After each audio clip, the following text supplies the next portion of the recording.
The more I think about it, I actually hate the two seeds.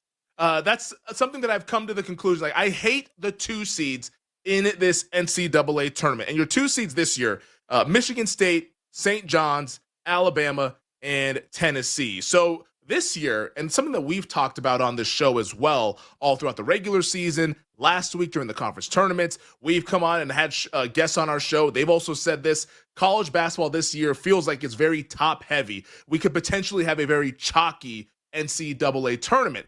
And to some extent, I agree with that a little bit. I think there's a couple of one seeds that I feel like are a cut above the rest, but I understand. Like, we had some really good teams, and the numbers also back it up. Like, the top tier this year in college basketball was elite. Like, you look at KenPom, which is probably the most popular advanced metric rating system in college basketball. Like, KenPom has four teams who have a net rating of plus 35. That's your 4 1 seeds: Duke, Florida, Houston, and Auburn. Like, teams of a net rating of plus 35 or more, those are usually like national title winning teams, and all the one seeds fit under that umbrella. So you just look at that and you would say, wow, like, this college basketball season is very, very top heavy. And with the one seeds, I think that could be true.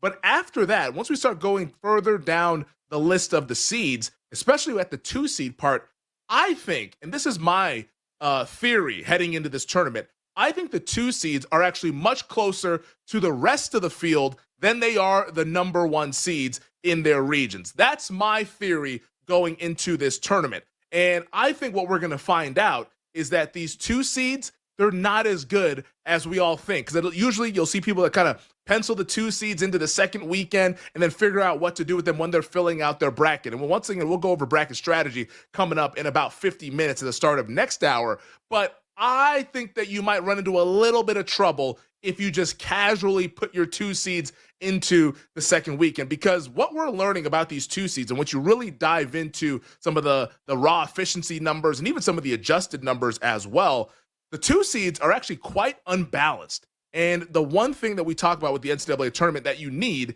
is balance. Like, you obviously, if you had to choose one or the other, you'd rather be better on offense than being better on defense, but you still need balance. You still need to be able to do both, because think about it. The NCAA tournament is trying to dodge 6 landmines. Like, every single game is a landmine. And we all know in these elimination situations, these games, neutral environments, unfamiliar environments, sometimes big, broad backdrops that we see in the Final Four, or even sometimes in the Sweet 16 and in the Elite Eight, playing in those football stadiums, weird things can happen. So you need multiple ways to win a basketball game. And these 2 seeds don't really win games in multiple ways. They are very defined by either offense or defense. And 3 of them, Michigan State, St. John's, and Tennessee, are heavily defined by defense. Now, I know the old adage, defense wins championships. I agree. You need to get stops to win, but you also need to score points to win as well. And when it comes to scoring and when it comes to offensive efficiency, that's where Michigan State falls short. That's where St. John's falls short. And that's where Tennessee also falls short.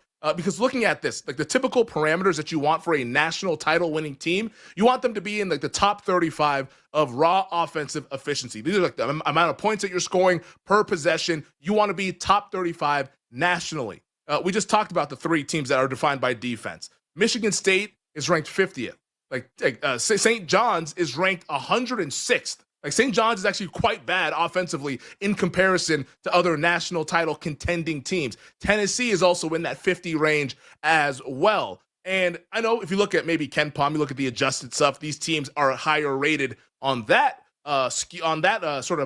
spectrum there, but the adjusted stuff is a little bit tricky, and that's something that Ken Barkley always talked about on this show prior to me joining the show. Like, the adjusted stuff is more heavily skewed based off of strength of schedule, to where it might hide the fact that you're actually not that good, and you almost get propped up based on the strength of schedule, like we sometimes see with these mega conferences that are really good, hint, hint, the SEC. Like, sometimes those conferences, they get the benefit of the doubt just because they're playing really good teams, when in actuality, like, the raw efficiency numbers are actually a little bit more predictive than the adjusted efficiency numbers. And the raw stuff tells us that those 3 teams do not meet the criteria to winning a national title. Now, you might say, well, they can still probably make a deep run. Maybe. But I don't think I want to go to war with a team that is probably seen as like that next tier to winning the title that doesn't fit the criteria whatsoever. And that's the case with these 3 teams, Michigan State, St. John's, and Tennessee. So you have those three teams defined by their defense. The other two seed, the fourth one, Alabama, they're actually the opposite.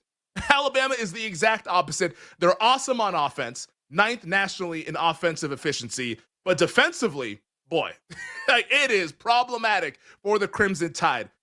171st in raw defensive efficiency. That is not going to get it done. And also, to give another hat tip to Ken Barkley, as he famously coined paper tigers, Alabama is your quintessential paper tiger.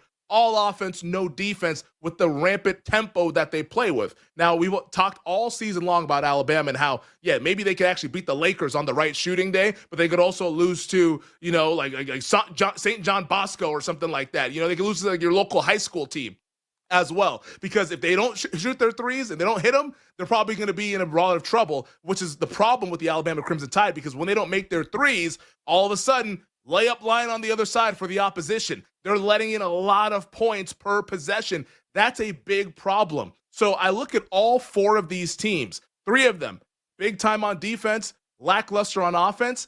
Alabama, big time on offense, lackluster on defense. These two seeds, I struggle advancing them very, very far into the tournament, and I struggle with them being seen as some of the elite teams in college basketball. Beware of the two seed this year in the NCAA tournament. I think they're all flawed and could all be exiting rather sooner than later, according to what the expectations happen to be this season. So that's the two seeds.